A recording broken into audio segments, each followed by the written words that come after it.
ইমানদার হইলাম বাবা, হয়তো আপনাদের এই সাইডে নাই। এক নাম্বার কি বলছেন? আমি আর লম্বা সূরা করি না, টাইম একবারে শেষ। বলতে গেলে এই ইমান নেই আল্লাহ দিলে সারা রাত কাটায় দেন যাব, কোনো অসুবিধা নাই। বহুত আলিম আছে, মূল্যবান কথা বলবেন। দ্বিতীয় নাম্বার, এক নাম্বারে কি বললেন? ইমান, ইমানের বহস বহুত আছে। তারপরে বললেন কি? ইন্নাল্লাযীনা আমানু ওয়া আমিলুস সালিহাত, নামাজ, ভালো কাজ ও নামাজ। ওয়াতাওয়াসাউ বিল হাক্কি, হক। হাই হাই, এমন হক আমরা আদায় করি।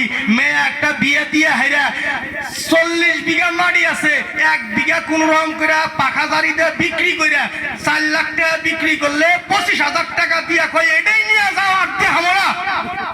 এটা বলো হক, এটা বলো হক। হাই হাই, কই পাইল? নিজের জন্য, নিজের মেয়ের জন্য, নিজের ছেলের জন্য নিজের জান্নাতটাকে কেন তুমি জাহান্নামের খোরাক?